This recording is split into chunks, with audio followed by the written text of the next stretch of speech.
personne pour être allé là-bas et avoir essayé de m'assurer qu'une importante ressource soit exploitée d'une manière durable. Je ne crois pas qu'un environnementaliste devrait exploiter une ressource naturelle. C'est précisément cela. C'est en mettant les environnementalistes dans une position où ils peuvent contrôler le développement des ressources que vous faites quelque chose pour l'environnement.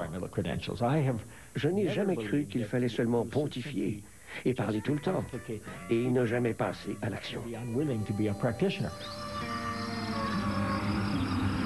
Malgré tout, le couple, lui, a résisté à la tempête. Ça m'a pris un certain temps à m'en remettre. Un certain temps. Heureusement, je suis bouddhiste.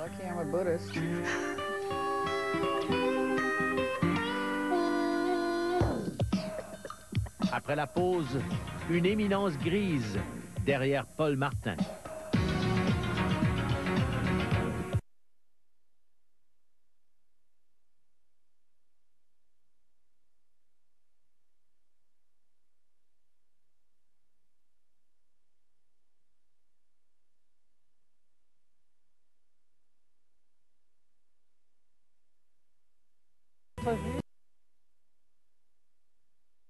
Ne compte plus les appartements et maisons qu'elle a dû aménager au gré de la carrière de son mari.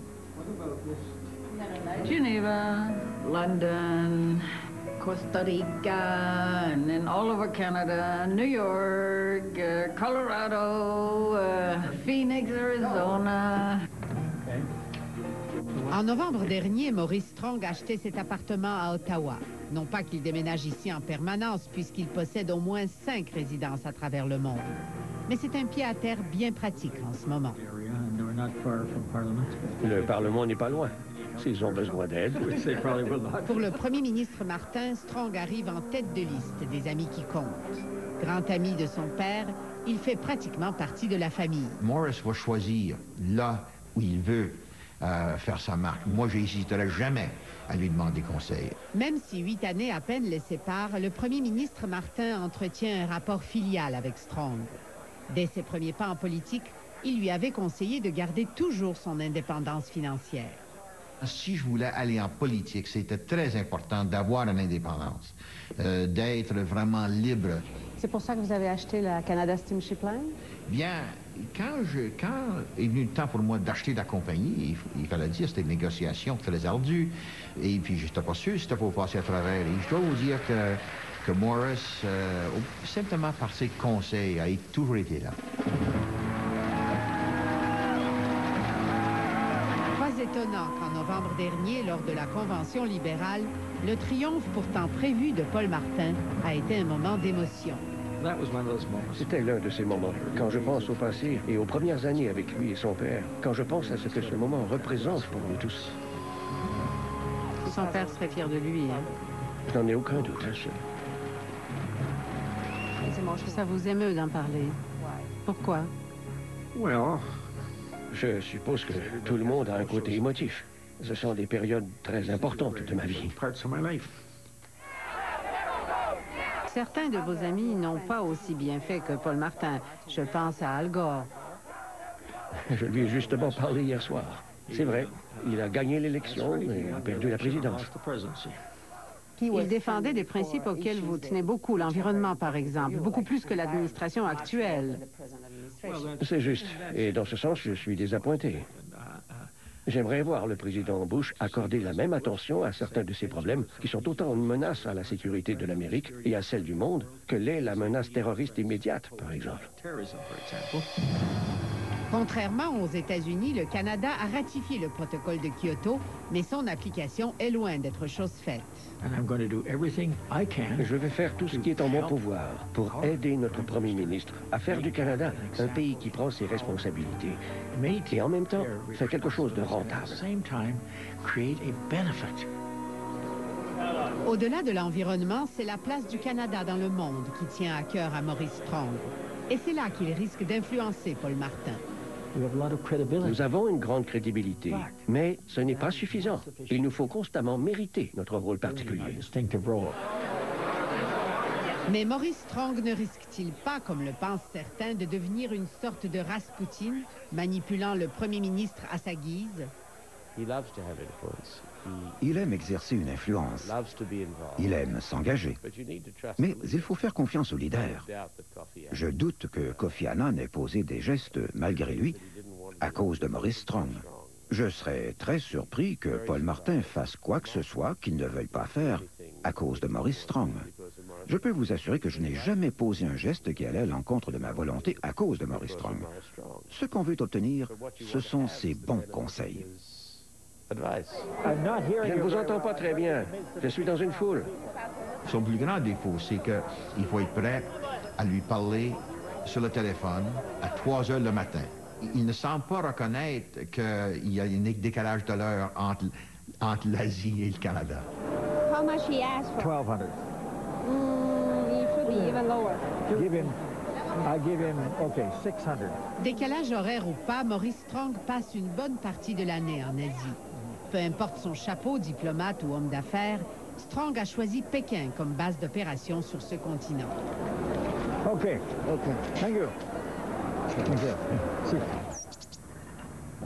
Je ressens profondément l'importance de la Chine et l'importance d'être ami avec la Chine.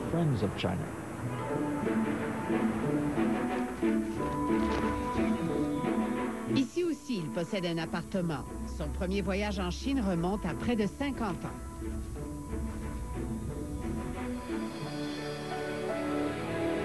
Maurice n'est pas le premier Strong à avoir conquis le cœur des Chinois.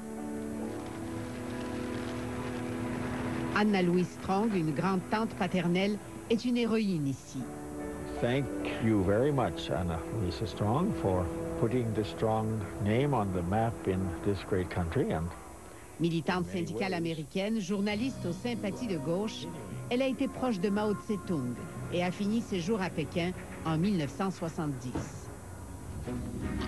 Grâce à elle, depuis longtemps, bien des portes se sont ouvertes ici pour Maurice. Comme toujours, Maurice Strong porte plusieurs chapeaux en même temps. Cette fois, il est venu en Chine surtout en diplomate, en route pour la Corée du Nord. Toute la semaine, il attendra son rendez-vous au ministère des Affaires étrangères, un joueur de premier plan dans le dossier nord-coréen. Mais Strong n'est pas de ceux qui perdent leur temps. Il en profite pour faire des affaires et pour consolider son réseau. Ses journées commencent très tôt à Pékin. Une visite à son bureau dans les locaux de CH2M Hill, une multinationale spécialisée dans les technologies environnementales.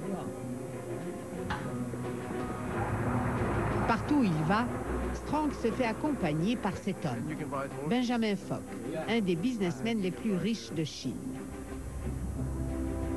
Ici comme ailleurs, la méthode Strong opère. Maurice veut faire de Ben Fok son fils spirituel chinois. Celui qui saura porter haut le flambeau de l'environnement et du développement durable. Congratulations, you're doing well. I see you got the blue star. Ben Fok accompagne son mentor à la rencontre avec les dirigeants d'une des plus puissantes corporations de Chine, la célèbre Blue Star. Ici aussi, Strong est accueilli comme un intime. Okay, please sit down. Maurice Strong avait beau être le bienvenu en Chine, c'est le printemps de Pékin qui a été pour lui un véritable test.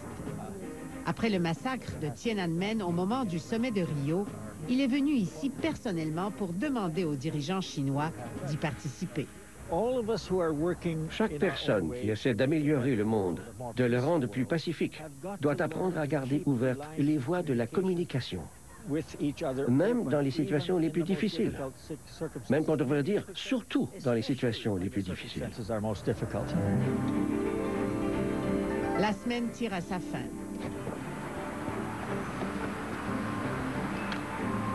La réunion au ministère des Affaires étrangères a finalement lieu. Okay. Thank you. Contenu top secret. Very good meeting.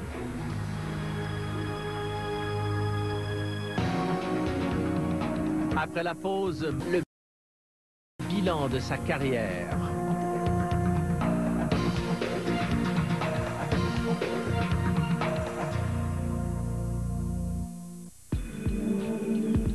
Si vous pensez que la congestion nasale et le mal du sinus vont m'arrêter,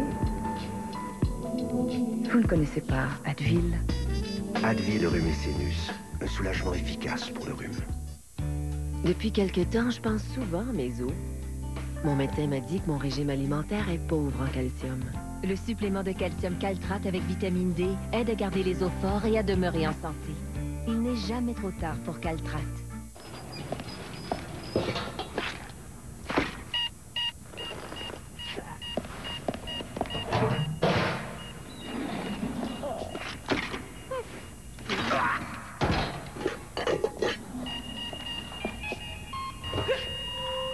La table d'hôte Saint-Hubert. Servie à partir de 9,95 $, même les desserts.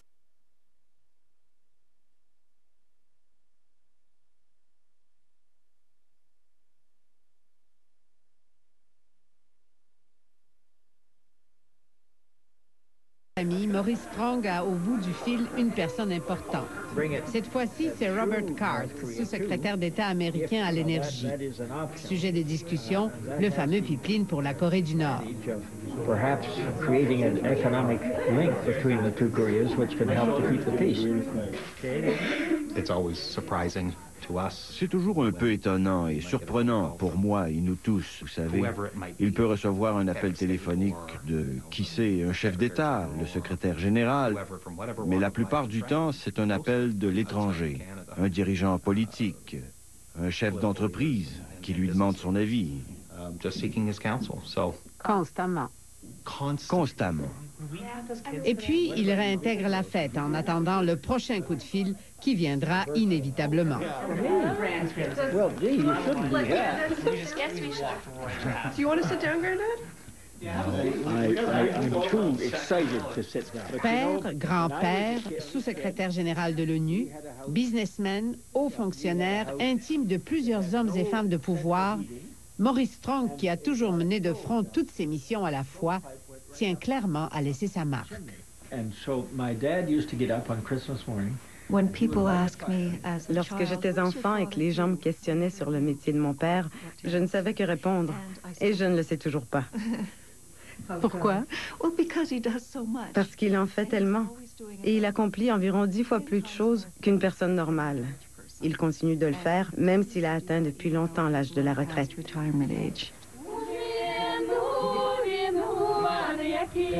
À 75 ans, Maurice Strong, le citoyen du monde, parcourt la planète inlassablement. On dirait qu'il a son propre fuseau horaire à lui. Malgré le diabète qui l'oblige à se piquer à l'insuline dans les chambres d'hôtel, malgré le triple pontage coronarien qu'il a subi il y a 3 ans. Avant son opération, il avait un peu ralenti ses activités, pas beaucoup.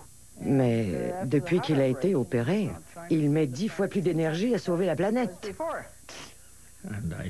Je vois certains de mes amis qui prennent leur retraite et qui parlent de leur partie de golf. C'est bon pour eux, mais ça ne m'attire pas tellement.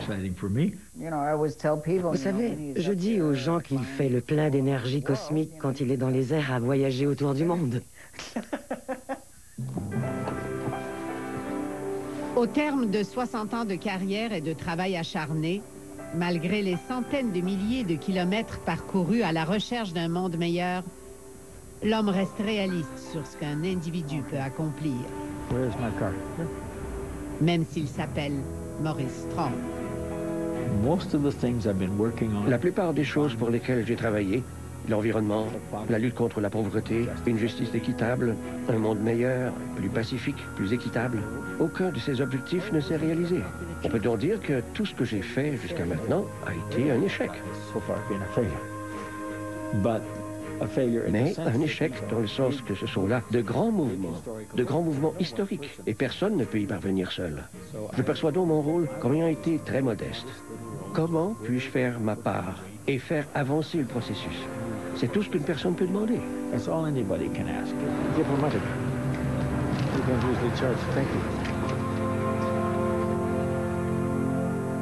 Au cours des prochaines semaines, Zone Libre fait relâche pour la période des fêtes. Nous serons de retour le vendredi 7 janvier. Voici entre-temps un aperçu de ce qu'on vous réserve en 2005. En avril 1994, le général Roméo Dallaire dirigeait la mission de paix de l'ONU au Rwanda. Témoin du génocide qui a fait des centaines de milliers de victimes, il n'a pas pu intervenir. 10 ans plus tard, de retour au Rwanda, il raconte ce qu'il a vécu. Il dirige une entreprise agricole en Israël. Il est opticien dans une petite ville de Palestine. Ils vivent à quelques centaines de mètres de distance, pourtant ils se méfient les uns des autres. Alexandre Trudeau raconte son séjour dans cette région déchirée par la haine. Romuald Wexler est prêtre catholique en Pologne. À 35 ans, il apprend qu'il est juif et qu'il a été sauvé de l'Holocauste quand il était enfant, mais que toute sa famille a péri. Aujourd'hui, le père Wexler se consacre au dialogue entre juifs et chrétiens.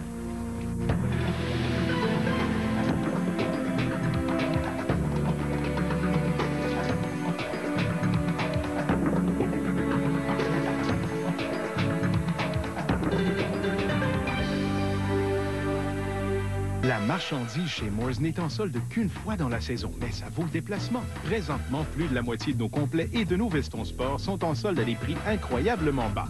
Vous trouverez un vaste choix de chemises habillées et des centaines de pantalons tout allés et habillés.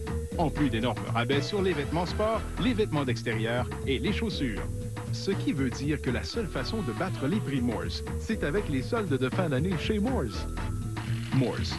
Bonne coupe, bon prix, bonne réputation.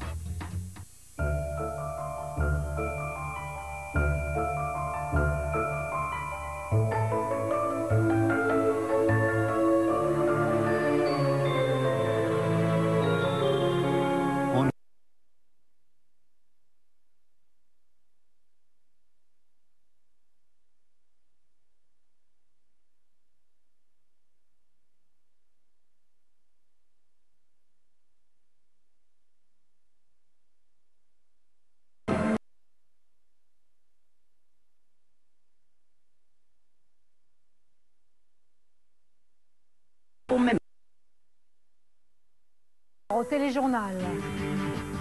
Après Vioxx, un autre anti-inflammatoire sur la sellette, le Celebrex augmente les risques de problèmes cardiaques. Nouveau remue-ménage dans le monde de la radio à Québec. L'animateur vedette, Robert Gillet, est congédié.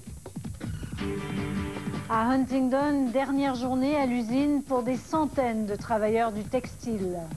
Il y aura un fonds d'urgence immédiat qui va être consacré justement à aider ces familles-là. Et au point, David Suzuki, Locke Merville et votre personnalité de l'année, Sheila Fraser. C'est vraiment extraordinaire qu'on a voté pour moi.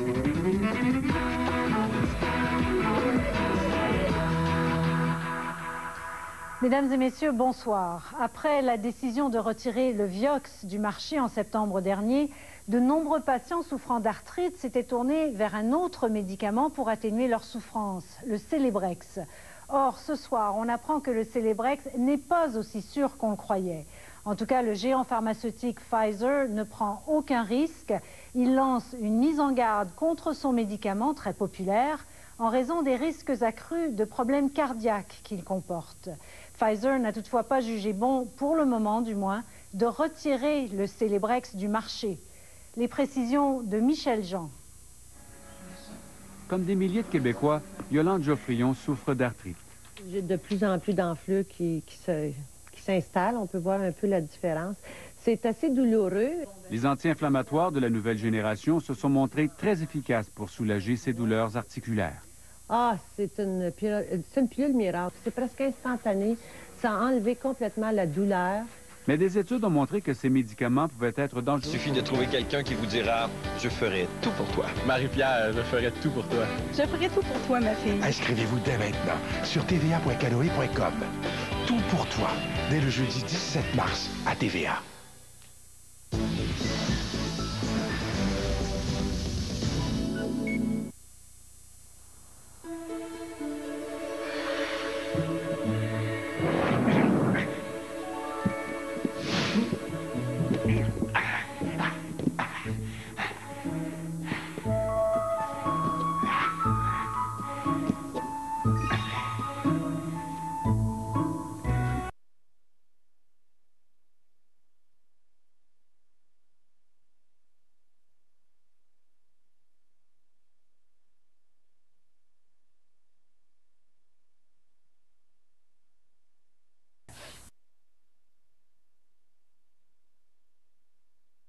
Toutes les larmes.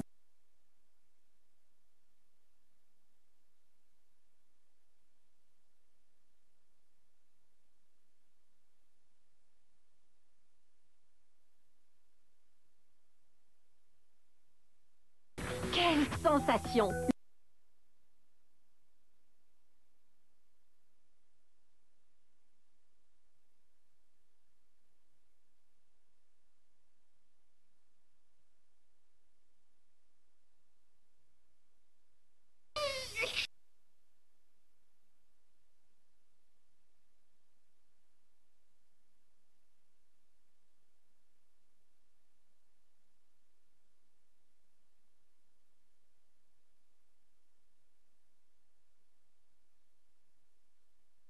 On verra, c'est sûr, mais ce ne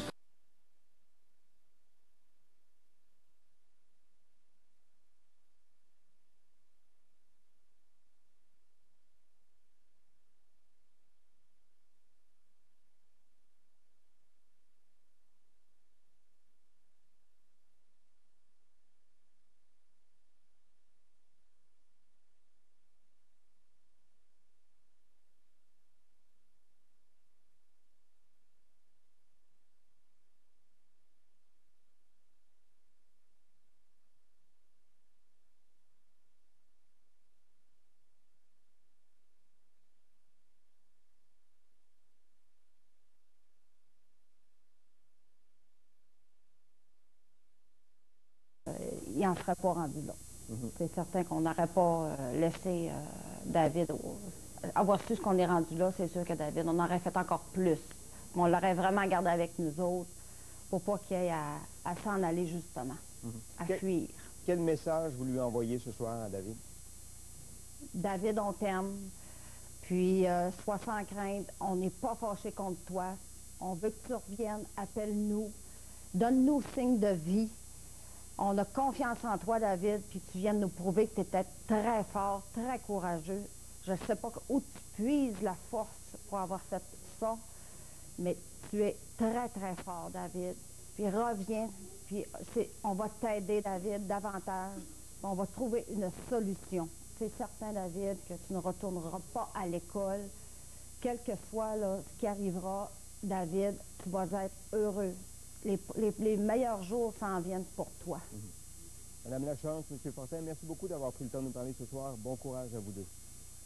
Merci. Merci beaucoup. Alors, le harcèlement, l'intimidation, elles peuvent avoir des conséquences insoupçonnées sur les jeunes qui en sont les victimes. On le voit dans le cas de David. Plusieurs étudiants ont dit ces derniers jours, on savait, mais personne ne le défendait. Il se faisait frapper, écœurer. C'est un cas classique, finalement. On va en discuter avec Louis Legault, qui est psychologue scolaire. M. Legault, est-ce que c'est un phénomène important, plus souvent qu'on le pense, l'intimidation à l'école? Bonsoir. Oui, effectivement, je pense que c'est un phénomène qui est largement répandu dans nos sociétés. C'est pas un phénomène qui est récent. Je regarde juste dans mon passé, qui est quand même relativement lointain, de l'intimidation, du harcèlement en milieu scolaire. Ça fait longtemps que ça existe et je pense que ça va exister encore malheureusement longtemps. On dit souvent que les enfants sont cruels. Hein? C'est cette cruauté qui se manifeste dans la cour d'école? Oui, cette cruauté-là, le fait qu'à quelque part, on identifie certains individus comme étant une victime pour toutes sortes de raisons, pour toutes sortes de caractéristiques qu'ils peuvent avoir. Ensuite de ça, on a avec ça le fait qu'il y a des gens qui, effectivement, ont pas beaucoup d'empathie pour les autres, donc ils vont se mettre à jeter leur dévolu sur quelqu'un qui s'acharne sur lui, comme dans le cas qu'on discute. M. Legault, on va s'arrêter pour une courte pause, puis après ça, j'aimerais qu'on se concentre sur ce que doit-on faire, nous, comme parents, qu'est-ce que les élèves à l'école doivent faire, qu'est-ce que les directions d'école doivent faire. On s'arrête pour une courte pause, vous restez là, et on revient avec ces questions au retour.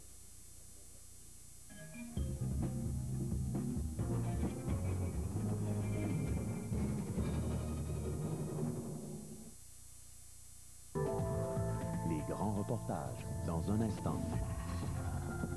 Festival Mood. J'ai proposé...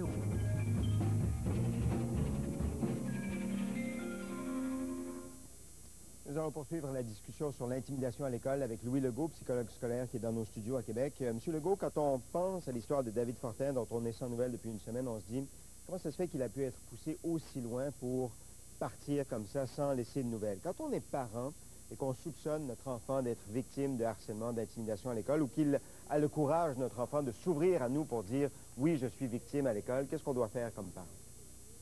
Je pense que la première des choses Les parents de David Fortin l'ont dit très clairement, il faut interpeller les autorités scolaires. C'est un phénomène qui doit être traité là où il provient, en milieu scolaire. Les parents ni l'enfant ne peuvent souvent régler cette situation-là par eux-mêmes. Puis d'ailleurs, c'est souvent ce qui explique et qui nous dit qu'on est face au phénomène de l'intimidation.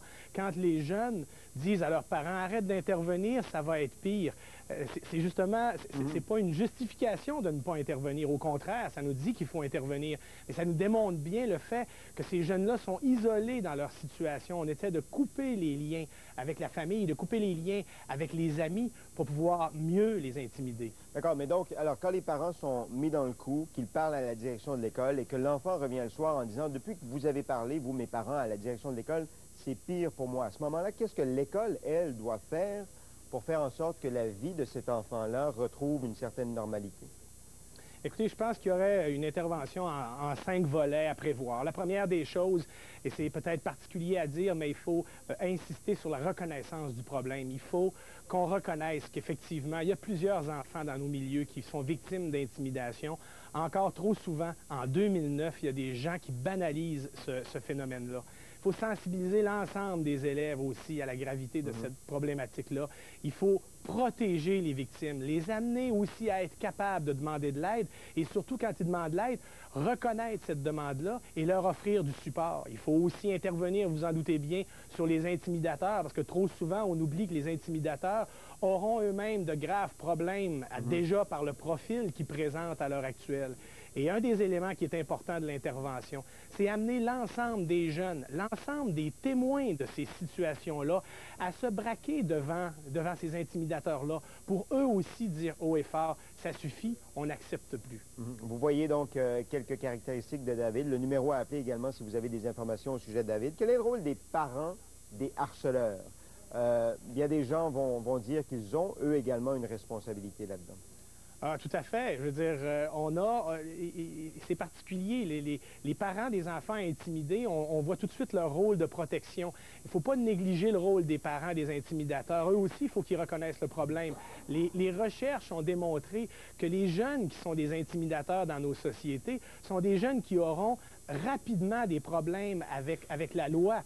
Dans l'entrée de l'âge adulte. C'est des gens qui, donc, ont déjà un profil qui les met en danger dans leur propre développement à eux. Monsieur Legault, une dernière question. Faut-il retirer un enfant de son milieu scolaire à ce moment-là ou faut essayer de trouver une solution à l'intérieur de son milieu scolaire?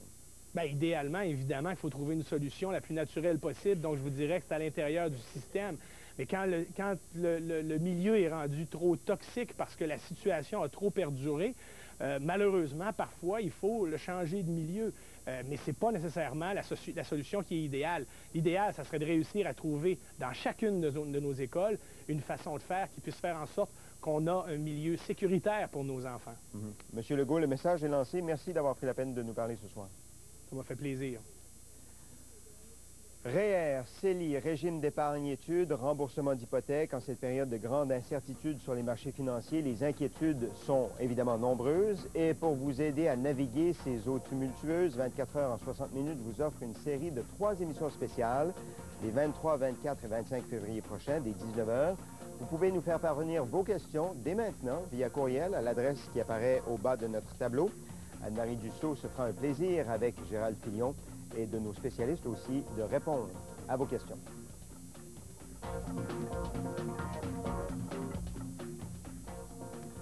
Alors voilà, c'est tout pour ce soir. Ne manquez pas dans un instant les nouvelles avec Martine Defoy. Ce sera suivi des grands reportages. Je vous rappelle la diffusion à 22 h 30 de l'entrevue exclusive que Barack Obama a accordée à notre collègue Peter Mansbridge de la CBC. Bonsoir et à demain.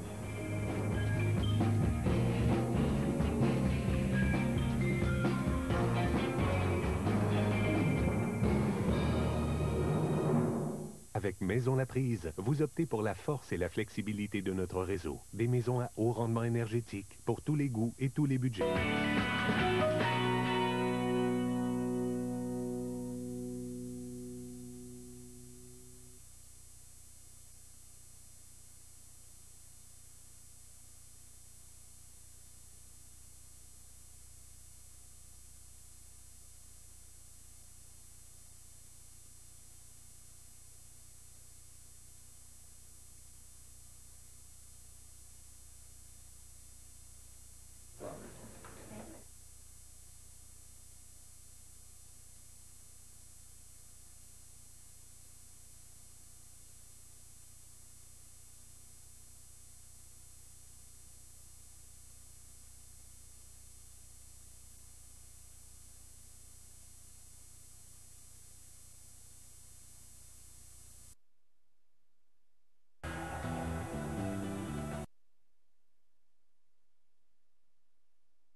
l'argent ne vient pas d'Allemagne d'ici 5 jours, mais 150 hommes qui seront ici bientôt vont te violer un par un.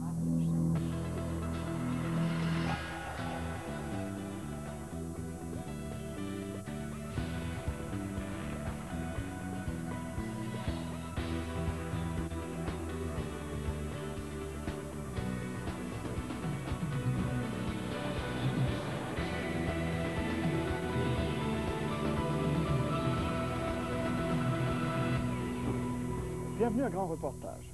Naviguer au large des côtes somaliennes est devenu, en quelques années, un exercice extrêmement dangereux pour les navires et pour les plaisanciers du monde entier.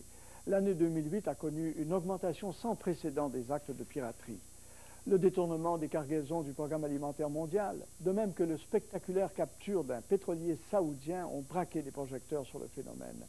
Alors le journaliste français Patrick Forestier a mené une enquête à haut risque sur la côte somalienne.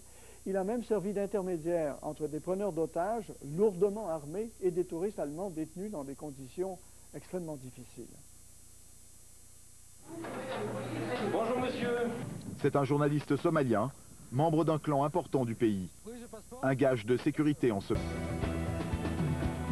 Les autorités ont ramené au port ce canot appartenant aux pirates. Il possède plusieurs moteurs hors bord et une échelle. C'est avec ce matériel qu'ils prennent à l'abordage les gros navires. Le sous-titre très hautement controversé. À tout à l'heure. Belle et fière de vous présenter Toujours plus loin. Pirates. Nous retraversons la ville pour poursuivre notre enquête. Il y a trop de monde aux yeux de nos accompagnateurs. Abderrizak a un mauvais pressentiment. Il préfère que nous partions. Direction notre hôtel. Les gardes craignent que nous soyons suivis.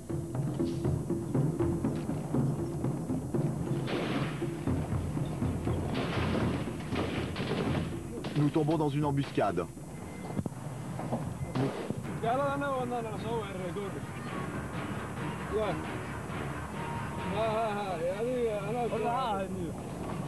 Direction le commissariat central pour y trouver refuge.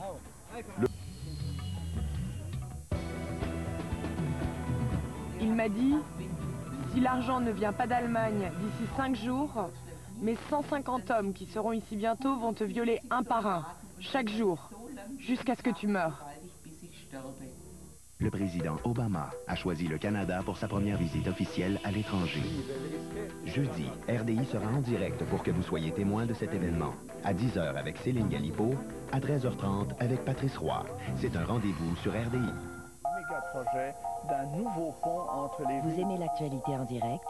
La voici encore plus accessible. Passe par ce pont, imaginez 40% du Canada. Maintenant, RDI est aussi sur le web. En direct, quand vous le voulez, où vous le voulez. Consultez le guide horaire. Revoyez des émissions que vous avez ratées. En Afghanistan. Le président américain signe à Denver son plan de relance économique de 787 milliards. Barack Obama, attendu jeudi à Ottawa, souhaite que les deux pays s'entendent sur une politique environnementale continentale. Le côté américain de la frontière avec le Canada sera bientôt surveillé par des avions téléguidés. Douk, un responsable du génocide cambodgien, est accusé de crimes contre l'humanité. Le Kosovo, issu de l'ex-Yougoslavie, célèbre le premier anniversaire de son indépendance. Le Canadien Robert Turks s'envolera en mai vers la Station spatiale internationale.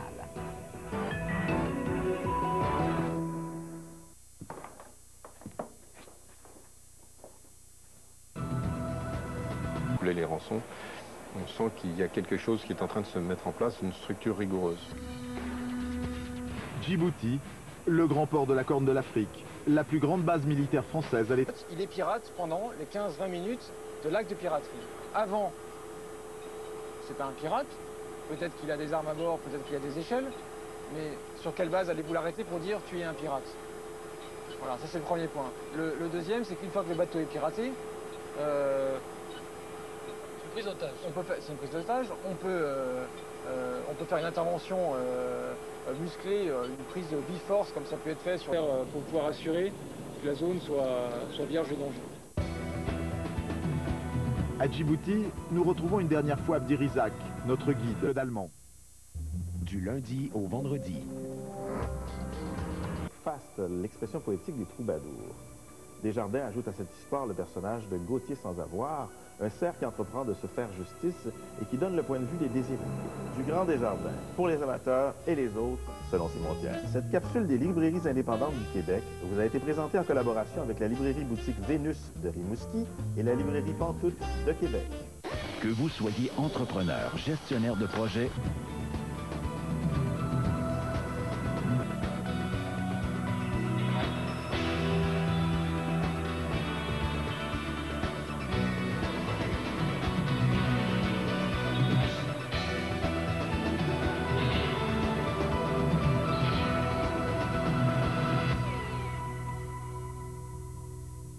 Ici Céline Galipo. Vous aimez l'actualité internationale, vous avez entre 18 et 25 ans, vous pourriez vivre une expérience passionnante avec le concours Jeunes Correspondants en accompagnant une de nos équipes. Un peu de gris, il agit graduellement, facilement. Le nouveau tout. Et chaque année, des milliers de personnes marchent en leur nom. Participez au Relais pour la vie, le plus grand événement de collecte de fonds pour la lutte contre le cancer. Plus de femmes décèdent de maladies du cœur et d'accidents vasculaires cérébraux que de toute autre maladie au Canada. Pour rester en forme, je fais du...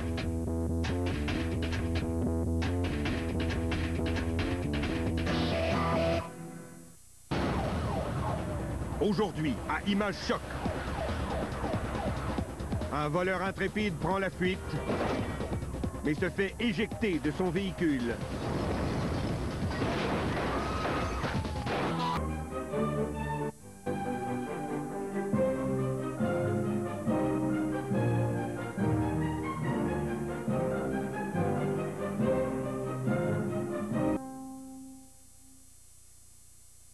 Que faisiez-vous chez Descartes, Magus? Qui a tué le commissaire Lardin?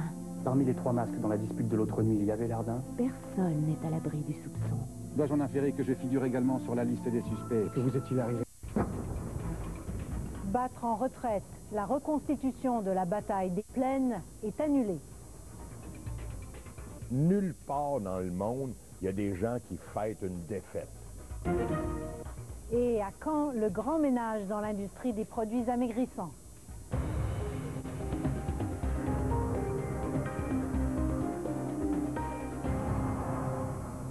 Mesdames et messieurs, bonsoir. Barack Obama n'arrive que jeudi à Ottawa, mais on connaît déjà les grandes orientations que le président américain entend donner à sa politique vis-à-vis le Canada. Nos collègues du réseau anglais de Radio-Canada ont obtenu une entrevue exclusive avec lui ce matin à Washington. Voici d'abord Marc Godbout. Pour la toute première fois, le président s'adresse directement aux Canadiens. Un premier contact pour préparer le terrain à sa visite de jeudi. Le ton est plutôt rassurant, à commencer par l'Afghanistan. Barack Obama est à la recherche d'une stratégie globale et pour lui, le Canada doit en faire partie. Mais même s'il vient d'annoncer l'envoi de 17 000 soldats en renfort, le président est convaincu que la solution ne doit pas être uniquement militaire. I am absolutely convinced that you cannot solve the problem of Afghanistan, the Taliban, the spread of extremism in that region solely through military means. We're going to have to use diplomacy, we're going to have to use development. Dans ce contexte, le Canada doit-il reconsidérer le retrait de ses troupes en 2011? Le président évite de répondre clairement. La journée même où Barack Obama signe son plan de relance économique, les Canadiens ont-ils raison de s'inquiéter du protectionnisme? Le président rappelle l'ampleur des échanges commerciaux canado-américains. Pour lui, aucun des deux pays n'a intérêt à voir ce rythme ralentir. Mais malgré cette bonne volonté, une admission.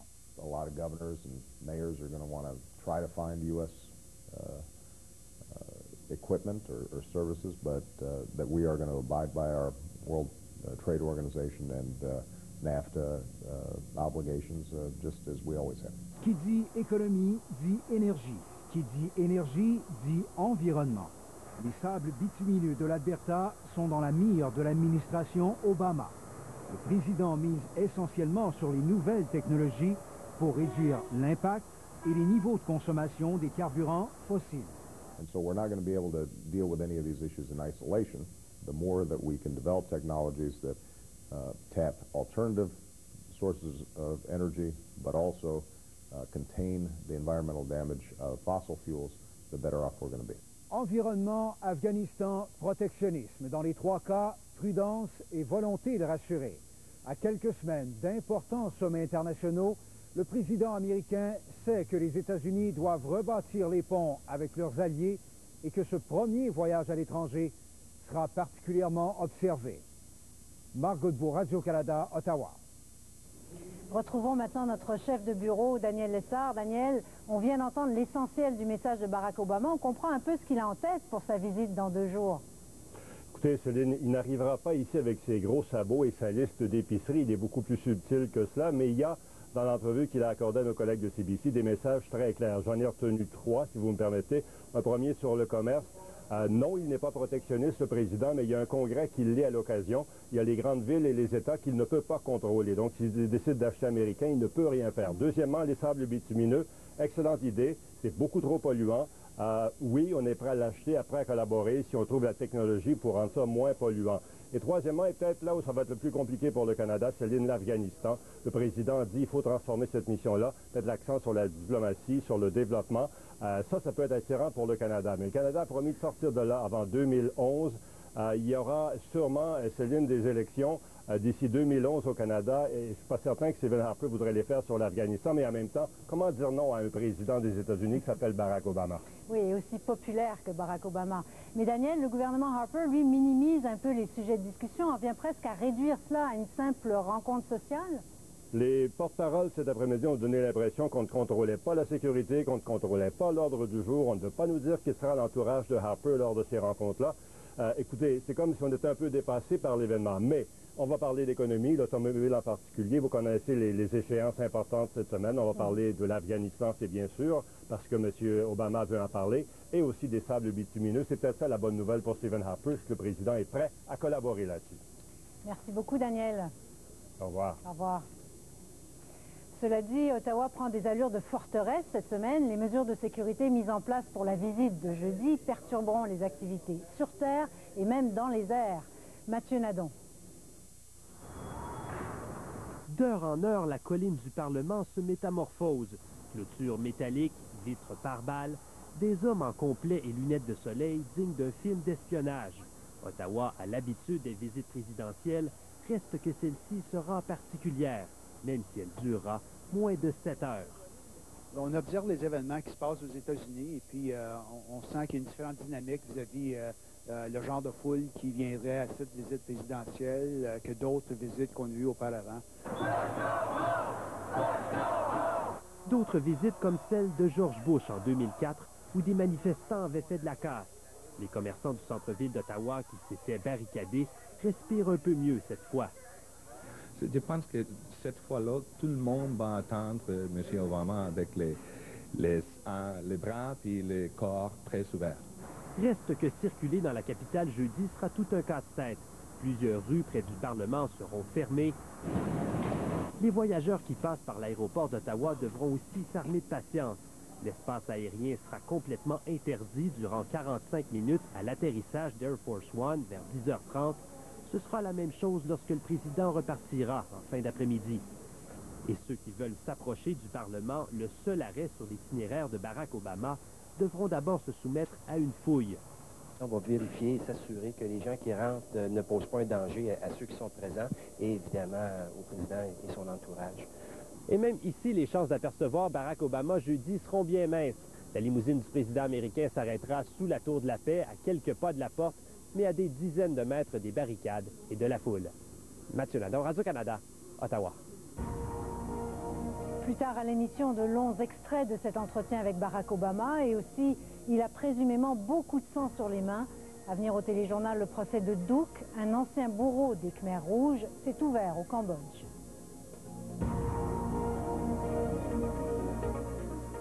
C'est donc une journée importante pour les constructeurs automobiles américains, une autre, alors que Chrysler et General Motors ont soumis à Washington leur plan de restructuration. Les négociations de dernière minute avec les syndiqués ont porté fruit, mais les finances des deux entreprises sont dans un tel état qu'on continue de se demander si elles se relèveront de la crise. Philippe Leblanc. Ces retraités de l'ancienne usine GM de Boisbriand sont arrivés tôt pour obtenir plus d'informations. Les plans de restructuration américains étaient impatiemment attendus des deux côtés de la frontière. Parce que les gars sont beaucoup inquiets. Beaucoup. Et le plan de GM est désastreux. Le géant américain, ou ce qu'il en reste, va fermer 14 usines et mettre à pied 47 000 employés à travers le monde cette année. GM reçoit déjà 14 milliards d'aides du gouvernement américain et en demande jusqu'à 16,5 de plus. Et rapidement, 4,5 milliards d'ici avril, sans quoi ce sera la faillite. Le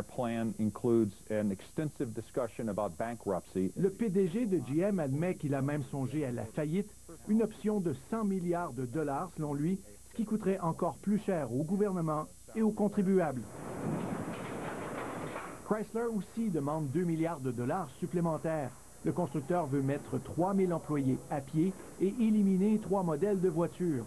Ford, General Motors et Chrysler ont aussi obtenu des concessions de leurs employés qui acceptent une réduction de salaire. La pression est maintenant sur les syndiqués canadiens. Nous allons nous assurer de demeurer concurrentiels, répond le président des TCA. Stephen Harper croit que les 30 000 travailleurs canadiens des trois grands n'échapperont pas à la vague de mise à pied, mais il demeure confiant de voir l'industrie rebondir. Nous avons l'intention de participer dans la restructuration de cette industrie en collaboration avec le gouvernement des États-Unis. Mais la Maison-Blanche indique qu'à l'avenir, employés et fournisseurs devront faire davantage de concessions pour assurer la viabilité des constructeurs. Philippe Leblanc, Radio-Canada, Toronto. Barack Obama, on l'aura compris, cherche par tous les moyens à redonner confiance aux Américains dans leur économie. Aujourd'hui encore, il a lancé un message d'espoir alors qu'il ratifiait officiellement son plan de relance de presque 800 milliards. Notre chef de bureau à Washington, Joyce Napier. C'est la journée la plus importante de sa jeune présidence. Barack Obama arrive au Colorado, encore un autre État frappé par la crise, pour enfin promulguer son gigantesque plan de relance de l'économie. Depuis une semaine, Obama multiplie ses déplacements. Loin de Washington, du Congrès américain et de ses querelles partisanes, le président, accompagné de son vice-président, montre qu'il est à l'écoute des Américains. I don't want to pretend that today marks the end of our economic problems. Je ne prétends pas que ce plan réglera tous nos problèmes et que c'est la fin de la crise, dit Barack Obama, mais ce plan signale le début de la reprise économique. Après des semaines de débats musclés et d'âpres négociations, le président américain signe le plan de 787 milliards de dollars qui devrait créer ou maintenir 3,5 millions d'emplois. Nos emplois sont le moteur de notre économie. Ils sont notre dignité, de dire le vice-président. Le plan prévoit des dépenses publiques massives dans les infrastructures, la santé, l'assurance chômage, l'éducation, le développement des énergies renouvelables. Une industrie qui connaît un essor au Colorado. This is how we rebuild America. Voilà comment nous allons rebâtir l'Amérique, dit le gouverneur. Une grande majorité de particuliers recevra un crédit d'impôt de 400 $ et les États recevront des dizaines de milliards de dollars pour éviter des mises à pied massives et des coupes dans leur budget. Mais le plan ne fait pas l'unanimité, surtout pas au sein de l'opposition républicaine. Nous sommes dans le pétrin aujourd'hui parce que nous avons trop dépensé, dit ce représentant républicain, et voilà que nous nous remettons à dépenser de plus belle. Je joins Joyce Napier dans la capitale américaine. Joyce, le plan est maintenant signé. N'empêche, ça reste un immense pari pour Barack Obama. Céline, le plan reste quand même assez vague. Son succès ne sera pas immédiat et il n'est pas garanti. Alors c'est un traitement choc pour l'économie américaine, un plan à plusieurs volets. Vous avez le plan de sauvetage de l'économie, du milieu financier, de l'industrie automobile, des propriétaires immobiliers. Et toute cette stratégie repose sur les épaules de Barack Obama, puisqu'il est le vendeur en chef de son plan. Si son plan échoue, c'est toute son administration qui écopera. Merci beaucoup, Joyce. On vous retrouve tout à l'heure pour un autre reportage sur les relations économiques entre le Canada et les États-Unis. Bonsoir. Et voyons maintenant avec Gérald Filion l'effet sur les marchés. Encore une fois, les marchés réagissent plutôt mal au plan de relance. Oui, très sceptiques les marchés boursiers aujourd'hui, si bien que les indices boursiers nord-américains sont revenus tout près de leur creux dans le marché baissier du 21 novembre dernier. Voici les chiffres. Le S&P TSX a perdu 3,5 % aujourd'hui. Le S&P 500 à New York, 4,6 % des pertes dans les titres financiers et l'énergie. Des reculs aussi à Paris et à Francfort, de près de 3 % dans les deux cas. Et Moscou, Prague et d'autres marchés émergents étaient en recul dans la foulée. La plus grosse chute en 3 mois à Moscou et à Prague. Ce ne sont pas des bourses très importantes, mais quand même, on a senti l'effet de contagion, l'inquiétude se répandre également dans les marchés émergents. Mais Gérald, comment on peut expliquer ce scepticisme? Parce que quand même, c'est des sommes très importantes qui sont en jeu. Oui, mais je vous dirais que les marchés sont très pressés. Ils veulent des résultats rapidement. Certains disent qu'ils avaient peut-être trop d'attentes envers le plan Obama, les plans Obama, si on inclut le secteur financier. En retour, les marchés condamnent peut-être trop rapidement également le plan actuel. Il y a deux visions des choses. Est-ce que 800 milliards de plans de relance, c'est assez? C'est environ 5,5 % du PIB américain. On parle d'un endettement pour 2008-2009 de 1200 à 2000 milliards de dollars. C'est entre 8 et 14 % du PIB américain. C'est donc beaucoup d'argent. Il y a quand même une bonne part de baisse d'impôts. On ne sait pas si ça aura véritablement un effet dans la relance économique. L'autre vision des choses, c'est de dire c'est beaucoup d'argent. Déficit, endettement, crainte d'inflation par la suite. Donc, il y a vraiment deux façons de voir les choses actuellement, mais qui se terminent par un mot, inquiétude. On n'est pas convaincu que ça va marcher. Et tout ça reste encore assez abstrait, comme le disait Joyce. Tout à fait. Merci beaucoup, Gérald. Au revoir, Céline.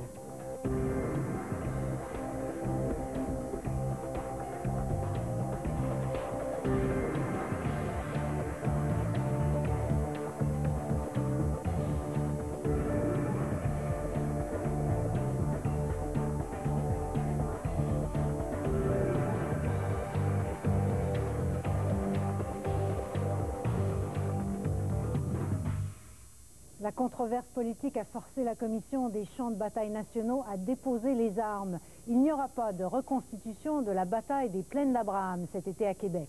L'organisme fédéral invoque des raisons de sécurité. Julie Dufresne. La Commission des champs de bataille bat en retraite.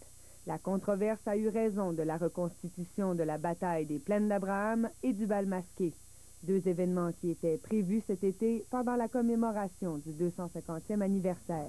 Compte tenu des excès de langage enregistrés ces derniers jours et des menaces faites par médias interposés, nous ne pouvons, en tant que gestionnaires responsables, risquer de compromettre la sécurité des familles et des enfants qui pourraient assister à l'événement. La possibilité de casse et, aux grandes horreurs, possiblement de feu dans les campements, ça, on ne peut pas tolérer ça. Mais pas de regret pour le président de la Commission qui maintient que la tenue de ces événements était justifiée sur le plan historique. Il nie que le fédéral soit intervenu dans la décision. Et André Junot, comme le ministre du Patrimoine, jette le blâme sur des groupes souverainistes minoritaires. Il y avait des menaces, la traite à la violence de quelques gens sur l'extrême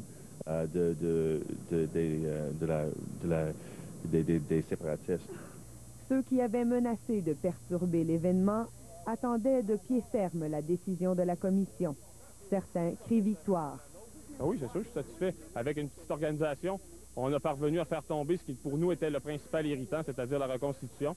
Mais d'autres continuent de penser qu'il faut annuler complètement la commémoration. Ce qu'on veut, c'est pas une modification de la programmation, c'est un retrait total du fédéral de notre patrimoine national. Pour ses opposants, la controverse et la bataille ne sont donc pas terminées. Ils prévoient toujours organiser une manifestation sur la colline parlementaire à Ottawa le 22 février. Julie Dufresne, Radio-Canada, Québec. Une autre fusillade a fait un mort et un blessé à Vancouver. Deux individus armés se sont présentés à la résidence d'un jeune homme de 19 ans. Un des assaillants a été tué et le jeune résident a été blessé dans l'échange de coups de feu qui a suivi à l'extérieur de la maison. Au cours des dernières semaines, au moins 6 personnes ont été tuées dans la région de Vancouver, dans ce qui semble être une guerre entre bandes criminelles rivales. Le Cambodge revit l'épisode le plus tragique de son histoire. Le procès d'un des présumés responsables de l'extermination systématique de près de 2 millions de personnes à la fin des années 70 vient de s'ouvrir. Michel Cormier est à Phnom Penh. Michel, pour les Cambodgiens, c'est un retour douloureux sur le passé après une très longue attente. Eh bien, Céline, il y a des Cambodgiens qui attendent depuis 30 ans que les dirigeants Khmer Rouge soient jugés pour leur crime. Mais ce procès, c'est aussi une occasion pour le pays entier de tenter de comprendre comment de telles atrocités ont pu être possibles. Voici l'homme qui incarne désormais les horreurs des Khmer Rouges. C'est Duc, l'ancien chef bourreau du régime, et le premier de ses responsables à subir son procès. Dans les prochains mois, le tribunal spécial formé de juges étrangers et cambodgiens va juger Duc pour crime contre l'humanité. Mais il va aussi tenter de comprendre comment cet enseignant est devenu l'un des pires tortionnaires du XXe siècle. Duc dirigeait ce centre de torture à Phnom Penh, où il a signé l'ordre d'exécution de plus de 14 000 personnes. Lorsque les Khmer Rouges ont pris le pouvoir en 1975, ils ont promis le paradis communiste aux Cambodgiens. En 4 ans, leur révolution a plutôt réussi à exterminer le quart de la population, 1 700 000 personnes. Leur leader, Pol Pot, est mort en exil en 1998. Ce sont 5 de ses proches, des hauts gradés, qui sont accusés. Mais le procureur canadien du tribunal, Robert Petit, veut traduire 5 autres Khmer Rouges en justice. Je pense qu'il y a moyen, justement, d'apporter un peu plus de justice aux Cambodgiens, d'avoir, avec ces dossiers supplémentaires-là, une illustration plus substantielle de la criminalité. Sa collègue cambodgienne, elle, refuse d'allonger la liste des accusés. Chea Leang craint que cela ne déstabilise le pays. À 2 heures de route de la capitale, Nong Sankal travaille à niveler les champs des paysans.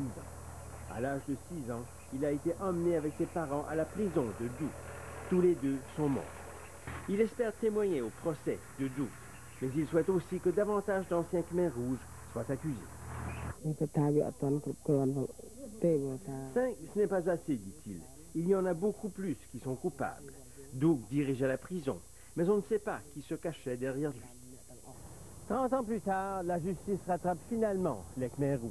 Mais le temps se fait court. Plusieurs des accusés, en effet, sont déjà âgés de plus de 80 ans. Pour leurs victimes, pourtant, seule leur condamnation permettra au Cambodge de tourner la page sur ce chapitre le plus cruel de son histoire. Michel Cormier, Radio-Canada, Phnom Penh. C'est le temps de retrouver Josiane à la météo. Josiane, on attend toujours autant de neige que prévu? Autant de neige que prévu, Céline. En fait, on va retrouver notre système qui était bien présent sur la côte ouest américaine hier. Ça a généré d'ailleurs une grosse tempête du côté de la Californie. Ce système, on le voit très clairement donc se déplacer vers le centre des États-Unis aujourd'hui. Il ira s'énergiser donc en atteignant le bassin des Grands Lacs à partir de la nuit prochaine. Il va progresser donc de plus en plus vers l'Ontario et par la suite vers le Québec demain en journée pour nous laisser toujours en général un 10 à 15 cm par endroit. Une vingtaine n'est pas exclue, entre autres surtout en terrain élevé. Comme vous le voyez, cette neige est de mercredi à jeudi. Je vais vous donner d'autres détails tantôt, Céline. À tout à l'heure. Au revoir. Au revoir. Les amateurs de hockey sont dans tous leurs états. Après la pause, Alex Kovalev aurait-il joué son dernier match dans l'uniforme des Canadiens? L'équipe n'a pas besoin, Alex, dans la façon qu'il joue maintenant. Martine Grégoire, 51 ans, légèrement obsessionnelle. Vérifie la porte 3 fois, le four 6 fois. Considère la raquette comme un sport extrême. C'est des gens. Voilà un peu ce qui ressort de cet appel lancé aujourd'hui au gouvernement fédéral. Un éditorial paru dans le journal de l'Association médicale canadienne demande que l'on réglemente une fois pour toutes l'industrie des produits amaigrissants. Anne-Louise Despatie. Pour se remettre en forme après leur grossesse, ces mamans ont opté pour l'exercice. Elles se méfient des solutions magiques, rapides et sans effort. J'ai beaucoup de copines qui ont été tentées, mais sachant qu'est-ce que ça peut faire sur le corps, je trouve que c'est une utopie de croire qu'on peut maigrir comme ça. J'ai l'impression qu'après un certain temps, on reprend le poids. Donc, pour moi, non, il n'y a pas de formule magique. C'est le temps, un régime équilibré, l'exercice, tout ça combiné. Pourtant, bien des gens cèdent aux promesses que leur font les publicités, comme celle de perdre 40 livres en quelques semaines. Tous ces programmes représentent un marché de 50 milliards de dollars en Amérique du Nord. Pour perdre du poids, il faut des programmes multidisciplinaires ou des programmes qui changent à long terme le comportement d'une personne. Le journal de l'Association médicale canadienne s'inquiète de la présence d'une foule de produits pour maigrir rapidement, dont l'efficacité n'a pas été démontrée. On croit qu'au moment où bien des médecins proposent à leurs patients de perdre du poids, le gouvernement devrait encadrer ce qui leur est offert sur le marché. Maintenant, c'est temps d'avoir un système d'accréditation ou de règlement qui va assurer que le consommateur est protégé. Avec un programme d'accréditation, le public pourrait faire des choix éclairés et connaître les effets secondaires de certains produits. Ça n'existe pas, la formule magique. Sinon, tout le monde l'aurait pris déjà, puis tout le monde serait mince, puis c'est pas ce qui se passe présentement dans la société. Anne-Louise Despatie, Radio-Canada, Longueuil.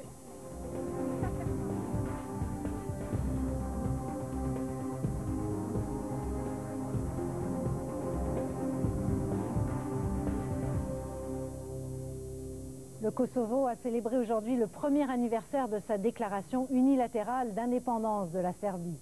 Des milliers de Kosovars ont marqué l'événement en défilant dans les rues de la capitale, Pristina. À ce jour, seulement 54 pays sur les 192 que compte l'ONU ont reconnu cette déclaration d'indépendance. Certains même la contestent. La Serbie, appuyée par la Russie, a porté la cause devant la Cour internationale de justice. Un premier pas timide vient d'être franchi vers la pacification de la province soudanaise du Darfour. Le gouvernement soudanais et le groupe rebelle le plus actif ont signé au Qatar une lettre d'intention en vue d'une cessation des hostilités. Mais plusieurs conditions posées par les rebelles s'annoncent comme autant d'obstacles à un véritable accord de paix. Depuis 6 ans, on estime que les affrontements au Darfour ont fait 300 000 morts et près de 3 millions de déplacés.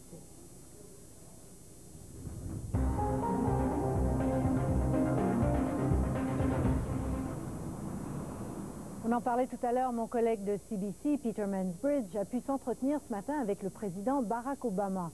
L'entrevue d'une dizaine de minutes a été réalisée à la Maison-Blanche. En voici maintenant de larges extraits. Mr. President, thank you for doing this. Canadians very excited about your trip. Thank you. A year ago, you were pretty critical of NAFTA. In fact, you even suggested at one point that the U.S. opt out if it couldn't renegotiate. Do you think that's the time now to be making that case, or is it something that's set aside now? I think there are a lot of sensitivities right now because of the huge decline in world trade. As I've said before, NAFTA, the basic framework of the agreement, has environmental and labor protections as side agreements. My argument has always been that we might as well incorporate them into the full agreement so that they're fully enforceable. Part of that trade involves the energy sector. A lot of oil and gas comes to the United States from Canada, and even more in the future with oil sands development.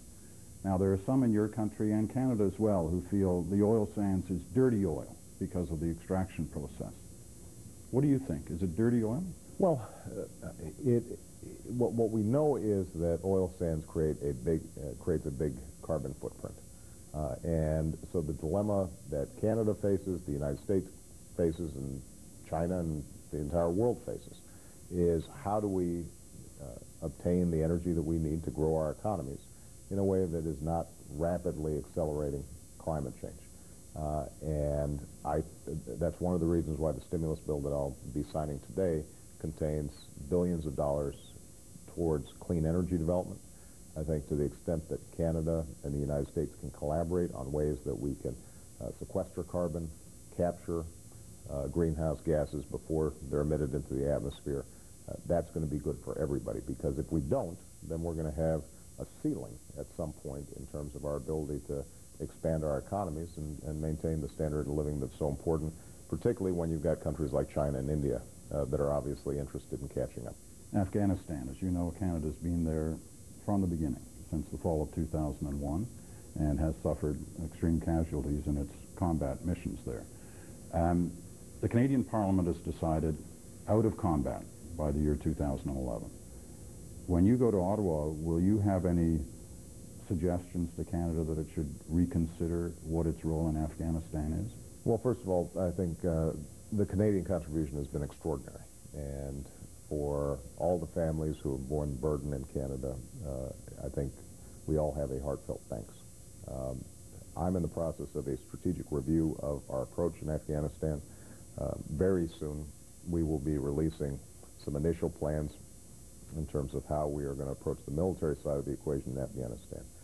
But I am absolutely convinced that you cannot solve the problem of Afghanistan, the Taliban, the spread of extremism in that region solely through military means. We're going to have to use diplomacy, we're going to have to use development, and my hope is that in conversations that I have with Prime Minister Harper, that he and I end up seeing the importance of a comprehensive strategy, and one that ultimately the people of Canada can support, as well as the people of the United States can support.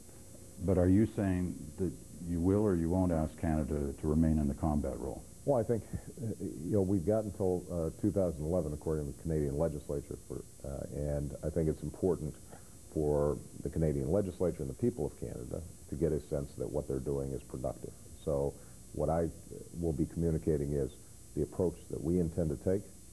Obviously, I'm going to be continuing to ask other countries to help think through how do we approach this very difficult problem. You've been to Canada once. What's your sense of the country? Well, I've been to Canada a couple of times. Most recently, it was to visit my brother-in-law's family, who's from Burlington, right outside of Toronto.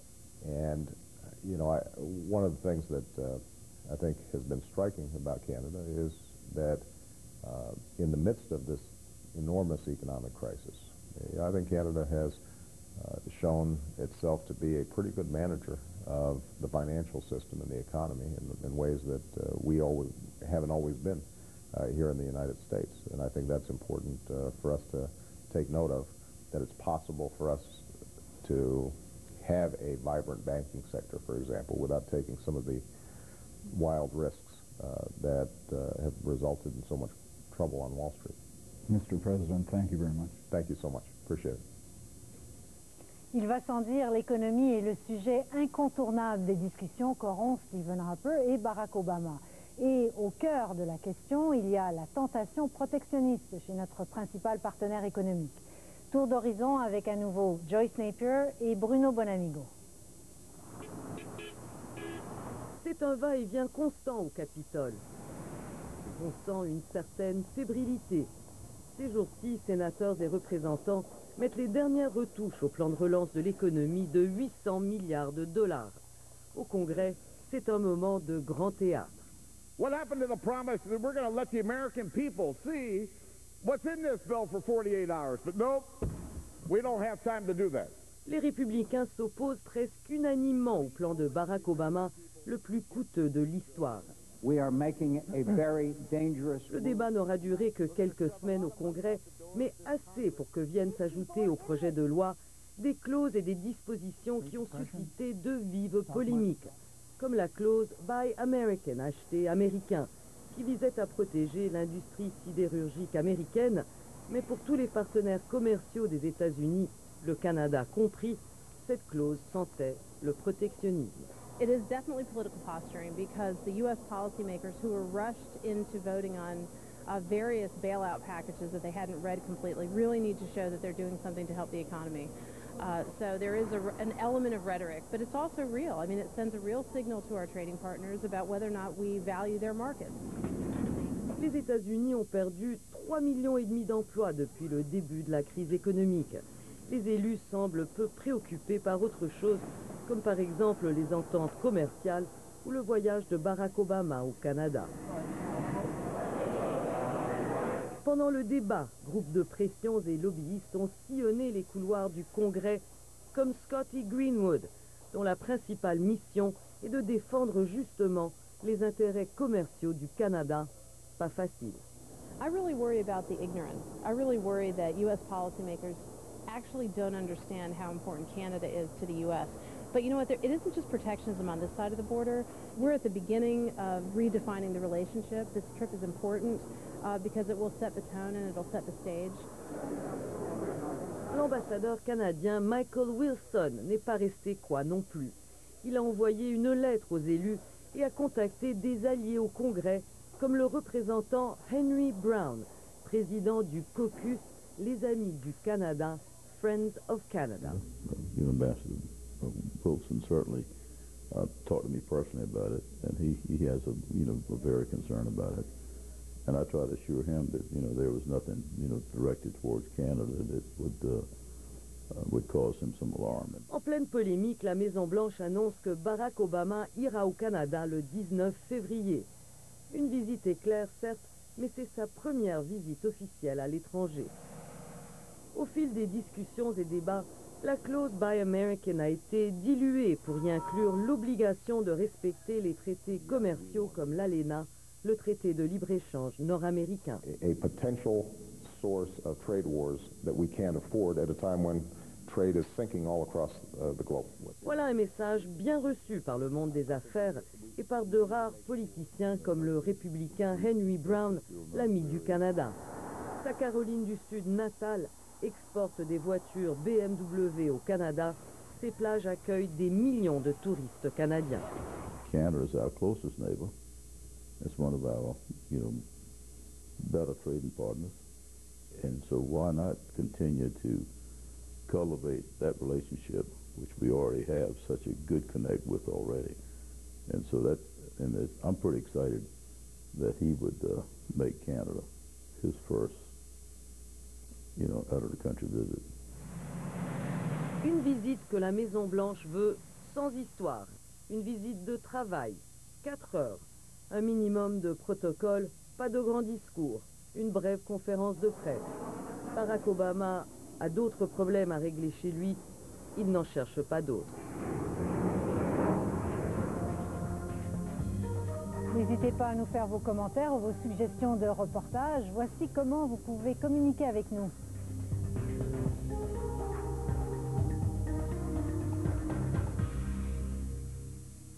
En cette année spéciale, celle du centenaire, de nombreux experts leur prévoyaient une saison dans les hautes sphères du classement. Sauf que par les temps qui courent, il y a loin, bien loin, de la coupe aux lèvres pour les Canadiens de Montréal. Pour freiner la chute de son équipe, le directeur général Bob Gainey a porté aujourd'hui un grand coup. Antoine Deshaies. Le directeur général Bob Gainey avait posé un premier geste lundi pour relancer son équipe prise en pleine tempête. Mais les premiers coups de patin du défenseur Mathieu Schneider avec la nouvelle équipe auront...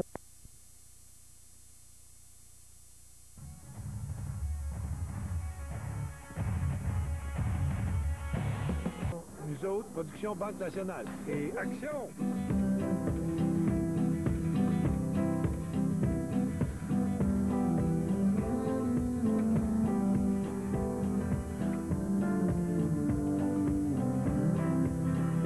Par les Iroquois. Il apprend leur langue, participe à leurs expéditions. Il s'évade et revient à Trois-Rivières, d'où il organise ses propres voyages. Embrouille avec l'administration coloniale française qui lui interdit de commercer au nord, il se tourne vers l'Angleterre et fonde en 1670 la Hudson's Bay Company.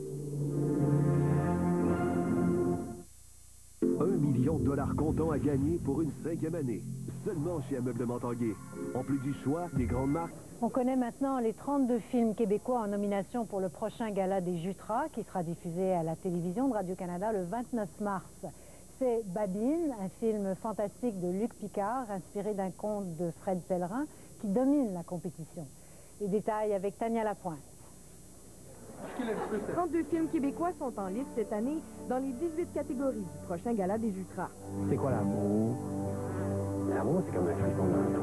Babine part favori avec 9 nominations, dont meilleur acteur de soutien pour Luc Picard, meilleur acteur pour Vincent-Guillaume Otis, meilleur scénario pour Fred Pellerin. Parce que maman est partie à cause de moi. Les films Maman est chez le coiffeur, réalisés par Léa Paul, et C'est pas moi je le jure, de Philippe Falardeau, sont tous les deux en nomination dans 7 catégories, dont meilleur film. J'aimerais partager ma nomination avec Antoine Lécuyer, le comédien qui joue Léon et qui porte tout le film sur ses épaules, qui n'est pas en nomination aujourd'hui, qui aurait peut-être mérité de l'être. Aussi en compétition pour le Jutras du meilleur film, Borderline avec Isabelle Blais et Ce qu'il faut pour vivre avec Natar Rungalak, réalisé par Benoît Pilon. Je le prends avec beaucoup d'humilité parce que le cinéma, c'est un art d'équipe et je sais ce que je dois à tous les gens autour de moi qui ont travaillé sur ce film-là. Donne-nous chose.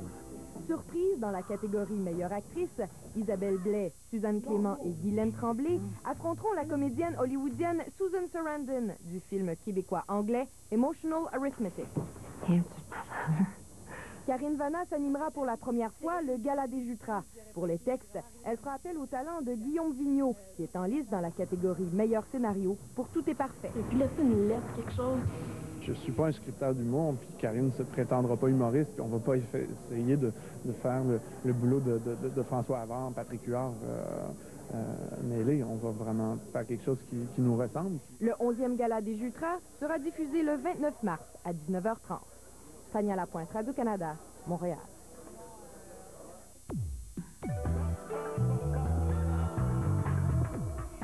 Nous sommes fiers, comme gouvernement fédéral, d'être un partenaire à votre grande entreprise. Voilà de quoi faire sourire les organisateurs du festival Jusqu'au rire en ces temps de morosité économique. Ottawa versera $1 million pour l'édition 2009. Selon le nouveau ministre fédéral de la Culture, James Moore, venu en faire l'annonce à Montréal, cet événement est une véritable marque de commerce pour Montréal et fait rayonner la joie de vivre typique des Montréalais partout dans le monde. Le secteur des publications n'est pas en reste. James Moore annonce la création du Fonds du Canada pour les périodiques, doté d'un budget de 30 millions. La salle Gilles Carle de la Maison de la Culture de Maniwaki est partie en fumée. L'enceinte de spectacle, nommée en l'honneur du cinéaste originaire de Maniwaki, avait été aménagée dans un ancien cinéma datant des années 60. Il est déjà question de la rebâtir. Le mondial du cirque de demain est à Montréal jusqu'au 28 février. Une occasion unique de voir à l'œuvre les plus grands artistes du cirque, venus des 4 coins du monde et réunis sous un même chapiteau. Le spectacle est présenté à la Tohu dans le cadre du festival Montréal en Lumière.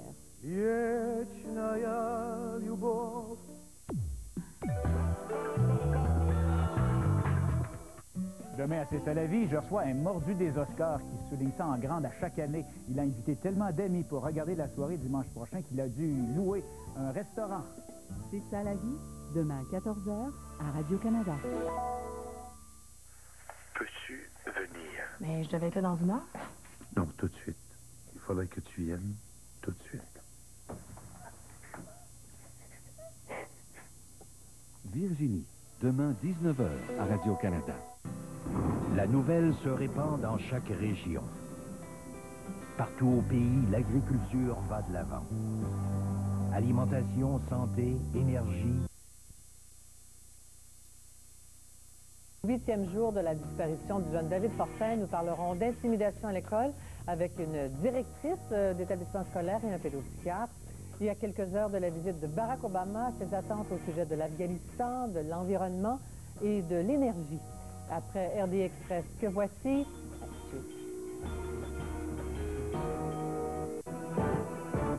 À la veille de l'arrivée d'Obama à Ottawa, Stephen Harper exprime à CNN son refus du protectionnisme.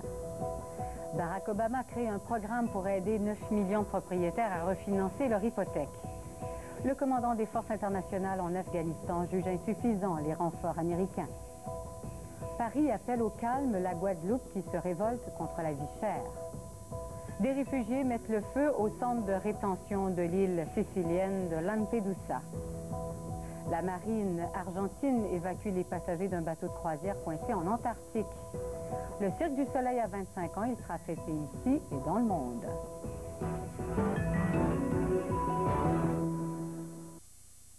Ce soir. Il y a 11 ans, Oussama Ben Laden orchestrait pour la première fois un double attentat au Kenya et en Tanzanie contre des ambassades américaines. Les grands reportages, ce soir 20h sur RDI.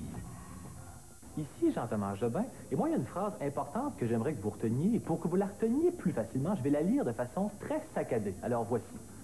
Sachez que l'industriel Alliance offre également des assurances auto et habitation, et salaires qui ont des bons prix. Alors, vous devriez les appeler tout de suite. Aïe aïe, j'ai mal au cou. 60 minutes, avec Anne-Marie Dussault. Ce soir à 24h en 60 minutes, comment vaincre l'intimidation à l'école, le plan des écoles de Longueuil. À quoi s'attendre de la visite de Barack Obama demain? Afghanistan, pétrole et environnement, les dossiers prioritaires des Américains.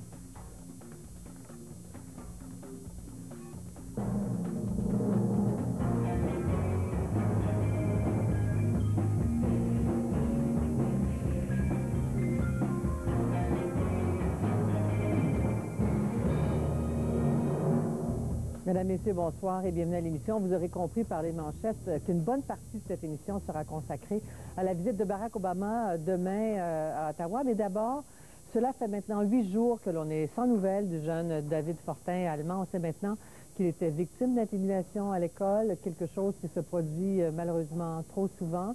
Comment y faire face? Eh bien, 11 écoles de Longueuil ont justement présenté un plan de lutte. Aujourd'hui, nous en parlerons dans un instant à la directrice d'une école qui coordonne ce projet, ainsi qu'à un pédopsychiatre. Mais d'abord, allons retrouver à Saguenay Véronique Dubé qui couvre l'affaire. Bonsoir, Véronique. Bonsoir, Anne-Marie. Alors, quels sont les éléments nouveaux? Quel bilan peut-on faire de cette journée aujourd'hui? Bien, écoutez, d'abord, il faut savoir que la Sûreté du Québec a abandonné les recherches à Alma là, depuis le début de la semaine, mais la famille, elle continue d'espérer et cherche toujours, Anne-Marie. Les membres de la famille ont pratiquement ratissé toute la ville d'Alma en début de semaine et aujourd'hui, ils étaient dans l'arrondissement de Jonquière à Saguenay, donc à placarder la photo, la description de David Fortin partout dans les commerces, les restaurants, les centres commerciaux, toujours dans l'espoir de le retrouver vivant. Il faut dire que la Sûreté du Québec a peu d'indices crédibles et là, la famille s'accroche un peu au moindre indice finalement. Ils ont su, entre autres, qu'un voisin l'avait vu monter dans un véhicule noir de marque Mazda, donc à Alma, il y a environ 8 jours. Donc, et qu'il aurait peut-être aussi eu des contacts sur le net avec un individu de l'arrondissement de la Baie, ici, toujours à Saguenay. Donc, la famille s'accroche à tout ça et c'est pourquoi elle concentre actuellement ses recherches à Saguenay.